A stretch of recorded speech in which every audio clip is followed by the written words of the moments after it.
Hello and welcome to this episode on Disability Platform. Today, I'm very excited to have with me Isaac Harvey. Isaac, over to you to introduce yourself. Yes, thank you for having me. I'm Isaac, born with a disability called limb pelvic hypoplasia, which means I have no arms, short legs, and a weak pelvis. I've got scoliosis, which is the curvature of the spine. And on top of all of that, I have acid reflux.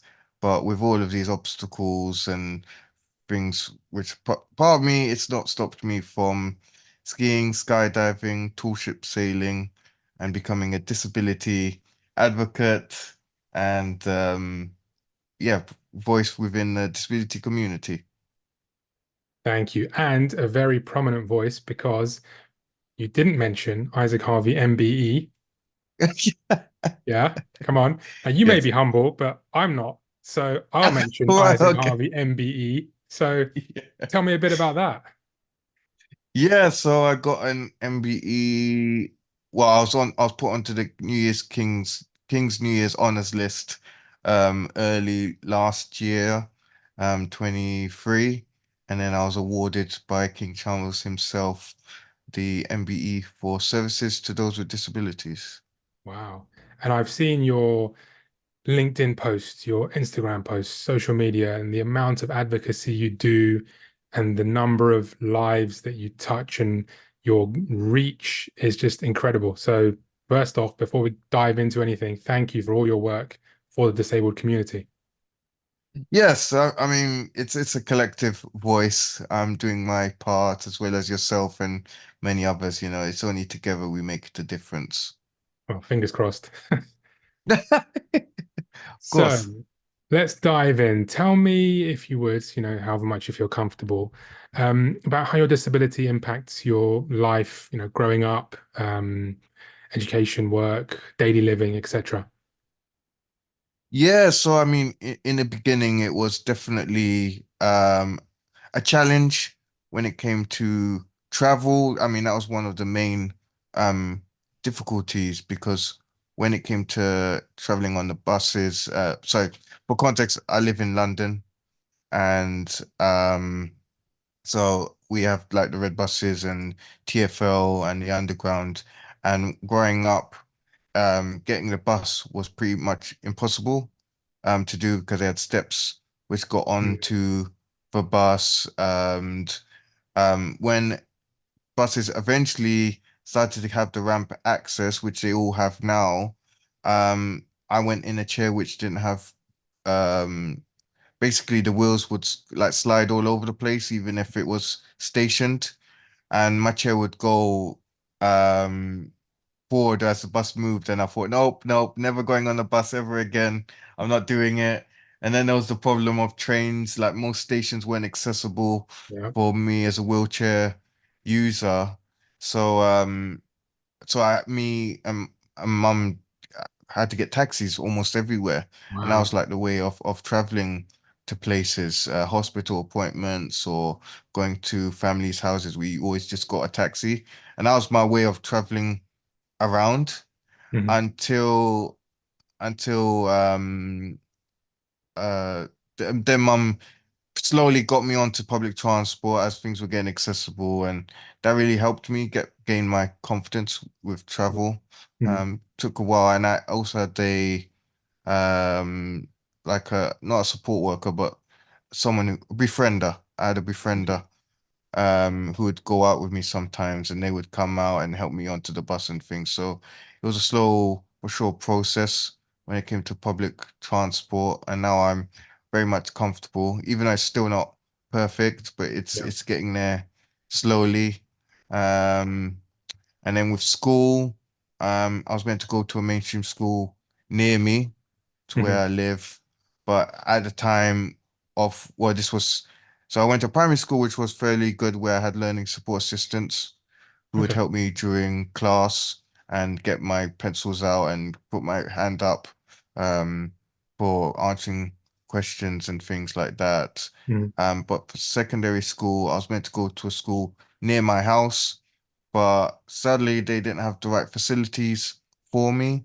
Oh, So okay. it meant I had to go to another school nearby. Sorry, not near. It was like it's the next borough next to mine. Oh, right. Okay. Um, where I had to get a school bus every morning, and that's where like all the people with disabilities had to be picked up. Which I Mm, made a lot of friends on that bus, but that's it was good. kind of like it was like a separate way of Yeah. getting into school Yeah. from everybody else. So you did definitely feel a lot different in that Mm, aspect, having to go school differently. yeah. But the school journey wasn't too bad. It was only till later on um where I basically the same routine just got a bit too much for me. Right. Okay. Um, and me being a creative and doing content creation and video editing, I wanted to kind of express that Yeah. when and doing the school routine lesson after lesson, it just was a bit mundane and a bit Yeah. boring after a while. Yeah. So I needed to express it in different ways. Um, which is why when I left school, I kind of went down the creative path. Okay. So a couple of Mm, points that I want to sort of pick up on. And the first right. is the confidence element, because I know from my own experience and from speaking to disabled people, is that obviously growing up in sort of potentially mainstream schools or in mainstream society, as it were, and the whole element you're talking about feeling different, like for example, the different buses and the segregation in that instance, was the disability a factor in sort of draining your confidence, or were you sort of open and happy with yourself and being who you were and not really taking on board how people were perceiving you? It's an interesting point because I would say yes and no. Okay. I guess so. I would say yes in the aspect of so this was like after school, or actually even during school. Seeing celebrities being in relationships and friends in class and even family members who would get into relationships, and I would always put disability as a barrier Hmm. of not being able to get into a relationship. Okay. And I found it very difficult to get into one, but I also, believed that I had to be in a relationship for me to be happy in life. Um, and if I didn't, then I'm not going to be happy. And wanting to leave school and started off doing YouTube videos, which I loved doing, but then after winning an award in 2017, where I won an award which got me huge recognition, Okay. um, and got me onto television and newspapers, Wow. and I thought this is like the big break now. Yeah. But annoyingly, it shifted my perspective on things because why I loved doing by editing videos and adding fun little edits and music into the videos, shifted to, oh, now it's all about the views and engagement Right. for my Okay. videos. And that kind of made me go a bit down a rabbit hole that, I've got this big break now, and now I'm not even reaching 30, still not reaching 30 views. Um, so that really um knocked my confidence down and really wanting to do that. And then this was also the time where I was starting to become a um figure, like a motivational figure with a disability.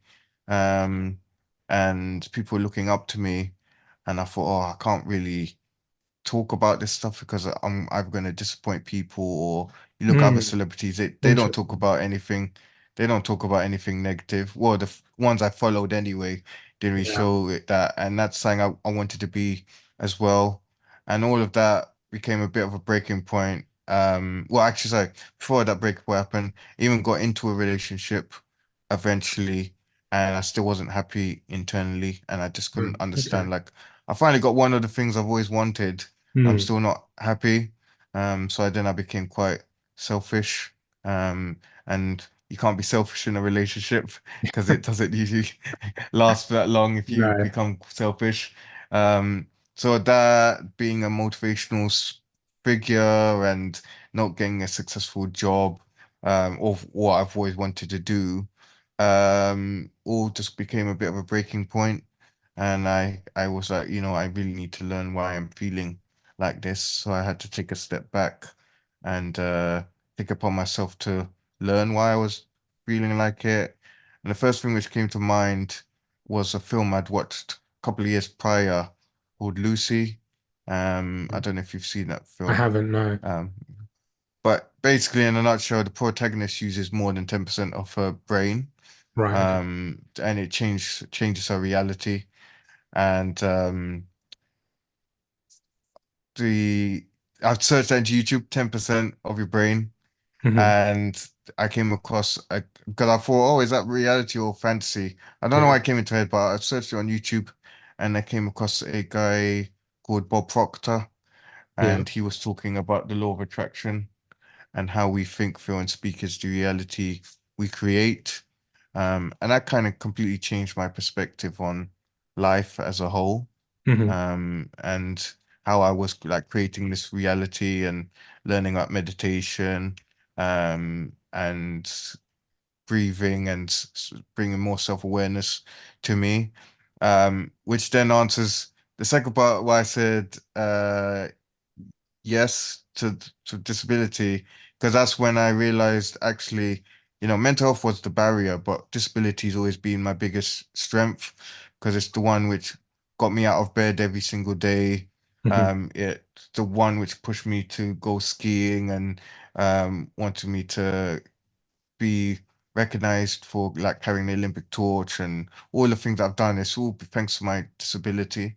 It's just that my mental health was kind of blocking me from seeing that, Right, okay. and what I was actually being successful at. So yeah, once those two kind became both of my strengths, then that's when I had a better understanding of the life around me and how I do things. And yeah. So basically, I mean, there's so much to learn from the stuff you've just said, and my hope is that sort of disabled people, whatever age group, but the younger generation who maybe haven't yet found their place in the world or are sort of um, concerned about what they can and can't do going forward, given the way society is and barriers that are placed on them, can hopefully be inspired by your attitude and your perspectives. And I think one of the key elements is if you keep pushing yourself and you keep going out of your comfort zone and you keep trying, then you can still have a fully um, fulfilled and happy life. Absolutely. It's down to the barriers that we put on ourselves, really. I think that's kind of we do subconsciously, and Yeah, yeah, and can really play on ourselves, especially when it comes to like imposter syndrome and not yeah, thinking that we're not successful. It's those barriers. Of course, there's life challenges as well. yeah, Lift's not working for me, and taxis not being accessible. Like that's society's pressures, so yeah, obstacles yeah. that got to overcome as well. But I think once we are happy within ourselves, then we become a force to be reckoned with. And that's a very sort of powerful and important message, that we're hopefully trying to spread with what we're doing, and certainly with what you're doing. I'm not quite at that level yet, but fingers crossed, lofty ambitions. Are Yes, we the next you're Isaac Hart? getting it. Yeah, absolutely. So tell me a bit about your work and how, first of all, how disability impacts it. Secondly, how you have found ways around that to still be successful, profitable, functional, because obviously disabled people, you know, if you just read sort of statistics on Scope and other reports, the Mm. employment gap is huge with disabled people. Um, and so what I found is that a lot of disabled people have turned to entrepreneurship to work on their own timeframes and in their own ways. So can you tell me a bit about your working life? Yeah, I mean, so going back to school. Um, when I left, I knew from the get-go I'm not doing the 9 to 5. Hmm. Because I need to be able to express my creativity in ways that are not determined about like someone higher up Hmm. who telling me what to do because I just felt like I potentially could have got a job with TV or editor or whatever, but I just felt like I would be very restricted in my creativity. Um, so I kind of didn't go down that path, and I kind of made my own content at first. And then going through the mental health journey and stopping YouTube, I then ended up turning into a freelance Okay. and working with um, all types of people really. That allowed me to still be creative whilst getting some money in and actually enjoying what I'm doing. But also, from a disability point of view, I I lie down here with my feet and I'm able to edit at home Okay. at a comfortable environment where I don't have to rely on having to go in somewhere Hmm. and asking for all of these different reasonable adjustments. I've got it all here, all set and ready for me to go.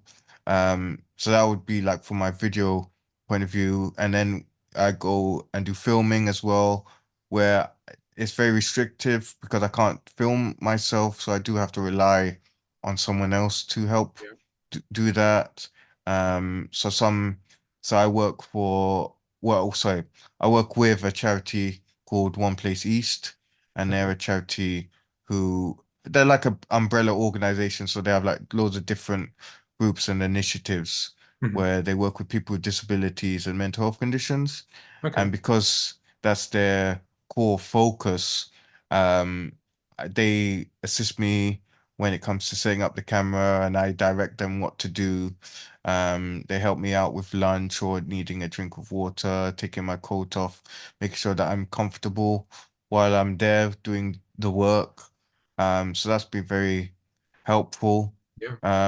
And then the other thing I mainly do is public speaking, Okay. um, which is good now, with the pandemic and learning how hybrid can be quite beneficial. Yeah. I'm able to do virtual public speaking engagements here, as well as hoping that when I get to a certain venue that is accessible through Yeah. and through.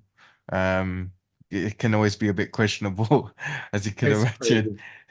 I mean, I've Yes. heard of stories from other disabled people, wheelchair users who were attending a disability conference, and the host organization had scheduled it and booked the room on the sixth floor of a hotel with no ramp access into the building. And this is an event for disabled people using wheelchairs. I mean, it boggles the mind how people don't think of these things. I know, and even more annoying sometimes that these occurrences happen by people with disabilities themselves. Yeah. That's something that I can't understand either.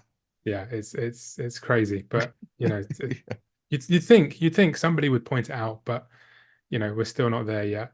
Um, Yeah, we'll get there. hopefully, Yeah, hopefully. Um, I want to ask you a question, and sort of feel free if you don't want to answer it. Feel free, no pressure. And it sure. relates to, obviously, you mentioned that you do stuff like skiing, Right. and given your condition, I mean, I don't want to ski because I'm registered blind and I am scared to death of flying down a mountain or a slope or whatever, at however fast it is, and not seeing where I'm going. So, were you not scared skiing? Um, so I actually I didn't know what to expect because I've not done anything like that previous to when I first skied.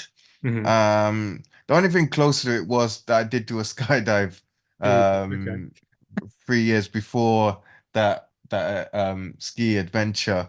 So I guess when we're looking at videos and things, I guess that was the only thing I could really compare it Right. too. Okay. Um, but I went for it. And actually I watched normal skiing, but I never really wanted to look at adaptive skiing because I just wanted it to be a bit of a surprise when I got Okay. there. And I remember getting there, getting on the top of the mountain and just looking at this device and thinking, wow, that's really cool how they've got a seat with skis underneath it and a person who's done a lot of training is just behind controlling the ski for people with disabilities. Wow. Okay. Um, and then I went with a group of other skiers who mainly those who had like accidents and became wheelchair Mm, users. So yeah. they became they weren't able to move their legs. Right. So Okay. but they still keep active and they've got these skis where they're using their hands as skis to control Oh, left and wow. right. And I thought, wow, that's such a really cool. So yeah, I got into this seat and I was thinking, for a first time, I'm gonna go on like the baby slopes just to have Yeah. like a little test. They took me right up to the top, right, for my first, and I'm thinking, I've, I've not even had an opportunity to know how it feels, but you took me right to the top. Um, so yeah, um, what was really cool is, so you have the ski lifts. Um, Yeah. what the chair kind of tilts forward, Okay. up and forward. Then the seat comes around, they slow it down, and then they put me back on as if I'm sitting on the seat while in the seat. Okay. Which was some really cool engineering, but every Yeah. time for the first few bits was like I felt like I was gonna fall out of the seat, fall forwards. Um, but luckily that didn't happen. And yeah, I went up to the top and basically the views were absolutely stunning, Yeah, I just can seeing all the imagine. mountain range, and it was really cool. And then yeah, they took me down, but I'll be honest, I get motion sickness. Okay. Um, so we were going down, and I thought, okay, this doesn't feel right. I don't feel too good here. Yeah. Um, and I got to halfway and I thought, no, I don't feel well. And unfortunately, I was a bit sick and Okay. um, and I was a That's bit all right. disappointed. Yeah, I was a bit disappointed. So I ended up going to the pharmacy because it happened the day after as well. And I thought, oh, gosh, Okay. I got to find out a way of doing this. So I went to the pharmacy and I got motion sickness pills, something I take like in cars sometimes. Yeah. Um, and after I took it on that day, it was absolutely fine. And I Okay. actually got to experience it a lot better after taking the medication. Yeah. And yeah, absolutely loved it. And then I did it twice more. Wow. Okay. Um, so I did it twice in Geneva, and then I went to Colorado where I did Wow. it once, and then I did it last year. And usually, so all for those 3 times, someone would control it. And then I got there in Colorado the second time, and they on the first day we usually get the seat ready, get the cushions, everything, so you're comfortable within the seat because it's not very comfortable if you just go in it straight. Right. Okay. Um, but they said to me, "Oh, your guy's not here today. You'll have to come tomorrow." And I'm thinking, "What do you mean, what guy?" Because usually we get a volunteer that's different every day. Right. Okay. Also two volunteers. So I thought, oh, what's this? I don't really understand. So that's okay. So me and my friend did some exploring. Next day comes along, and then the guy's there, and he shows me the ski, and he says, "Oh, you're gonna be able to control this one yourself because it's got foot control, Okay. um, electronic ski." So I controlled myself going down the mountain. Wow. Okay. That must have Yeah, been quite an experience. it actually was, yeah. Like fully having control and yeah, it was a lot to learn, a lot of focus as well. But it was yeah, very cool. Yeah, it sounds amazing. And I did ask you, and you can't deny this, I did ask you to send me footage before this call, but you didn't. So you send me the YouTube link. I'll put it in the description so people can actually see the footage of Isaac skiing, which is insane. Yep, I do apologize for that. No, that's fine. That's fine. We'll figure out a way of getting it on there. Don't worry.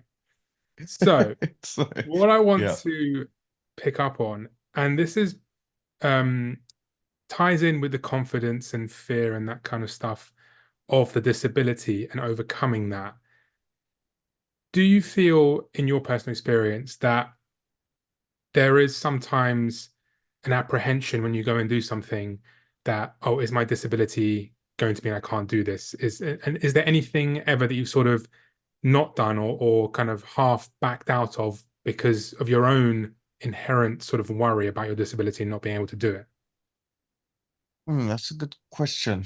Um, I think that's yeah, I guess work-wise, filming, I didn't think that would be possible to do. Especially having no upper limbs, how am I ever going to do that? Mhm. Um, but with technology now, um, I'm able to do camera work with just my voice. So as long as the camera's strapped to my chest, I can say, for example, GoPro start filming or Insta360 take a picture. Um, so that's given me some sort of independence to um do some filming myself. Mhm. Um, but also, I'm and going so still going along the lines of filming, my friend who is also a wheelchair user, Mhm. um, has his own production company and is hired people with Okay. disabilities. Wow. Um, which is yeah, really cool. Just like whole production team just full of people with disabilities, which is great. And Yeah. he's What's the name of the um production companies? Give them a shout out. yeah, D Diverse Made Media. Brilliant. There you go. Diverse Made Anyone wants to Media. Google it, look it up. That's it. Yes, yeah, led by Chris. He's a great guy. And a lot I have to give credit for because he's very down to earth and really does support me in so many different ways. And I like to give back because he's such a cool guy. And it always helps that we're both into media and film. Yeah. So yeah, he's currently crowdfunding and working with another organization, I can't remember the name now, to build a camera system that will go alongside a wheelchair. Okay. Um, so you there's people in on sets that have this whole camera rig on them, and that's how they keep like have a stable shot. But Okay. apparently you can only hold be can only wear them for like 15, 30 minutes at a time because they're so heavy. Right. Okay. But putting this on a wheelchair will allow people with disability to kind of have a bit of an advantage because the weight's going to be on the wheelchair, not a Right. person. Okay. So that's, really looking forward to being taking my filming to the next level and actually feel like I'm being part of it rather than just directing. Yeah. Yeah. It I feel sounds like, amazing. yeah, I'm doing my part. Um, Yeah. but Sounds yeah. cool. Hmm. So let me ask you final question. And this is a topic that I um, raise frequently with disabled people that I speak to, that I find very interesting because it's such a personal and diverse topic of discussion. And that's the topic of disclosure. And the reason I say it's so personal and so diverse is because there are so many facets to it. So, for example, there are people with visible disabilities who have no choice but to disclose because it's obvious when you see them. And there are those with invisible disabilities who then have a choice whether or not they disclose. There is scenarios where people might not feel comfortable disclosing, whereas others would. Um, there is, if you're disclosing in an interview, there might be the fear that the person disclosing to may have a negative view of it or not. There's disability confident. There are so many different elements around the topic of disclosure that it becomes so broad. So, if you're happy to talk about disclosure, can you tell me what your personal view is on disclosure and, any tips or advice that you may have for people who are kind of struggling or unsure whether they feel comfortable, talking about their disability? See, I'll be honest, I'm on the fence about it Okay. because on one side, I believe we shouldn't have to disclose, Hmm. um, because um, yeah, I mean, like you said, when you disclose, there is the fear of being of having a disadvantage to Hmm. say, "Oh, I'm a wheelchair user. Are they going to be able to do reasonable adjustments? Are they going to be able to factor in my needs and all of those kind of things?" And Yeah. that can really bring a lot of anxiety to to someone. Hmm. And that's where I feel disclosure is sort of a bad thing. Um, when it puts so much pressure and anxiety on an individual. But on the other side, I think disclosure is very important because that's because if you don't, and for example, an organization is well fitted for someone's needs and they don't know, then they wouldn't be able to do it appropriately and Hmm. be able to really take what you want into account. Yeah. Um, and because of that, because of that, loads of people do miss out on being able to be effective at work or lose out because someone may not be able to walk so far, um and because they didn't disclose it, they might think, oh, you're just slow or you're lazy or something like that. So then you bring on the layer of assumptions.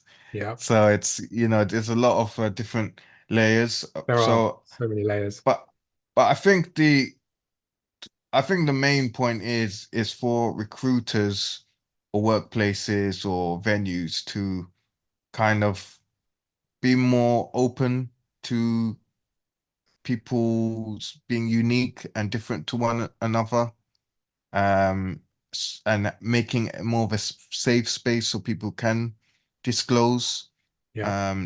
themselves and their needs. And you know, I'm not saying people have to do it. I mean, that's down to choice. Yeah. But I do feel if you do and the recruiter is open to it, then things can become uh more comfortable for everybody to be Yeah. their best selves in whatever circumstance that they're in.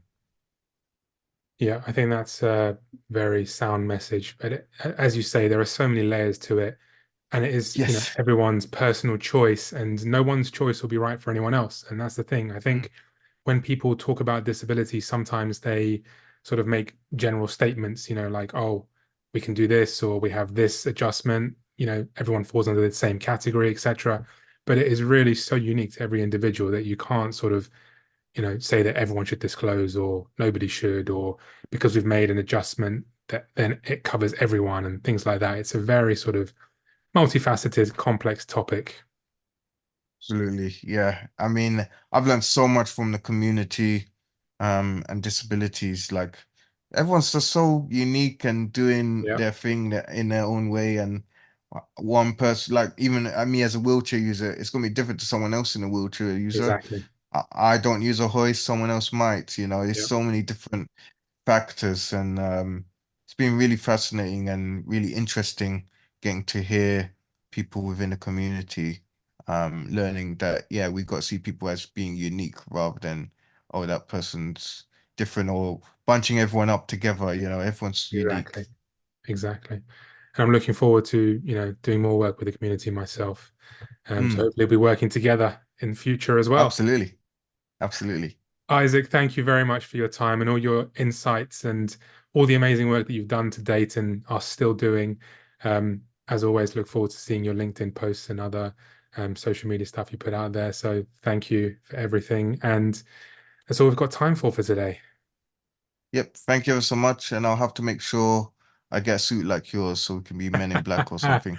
Thank you. I'm glad you mentioned it. Look, I made an effort for Isaac Harvey MBE. I had to make the effort. Come on. Great. Thank you so Thank you, much. Isaac. Take care.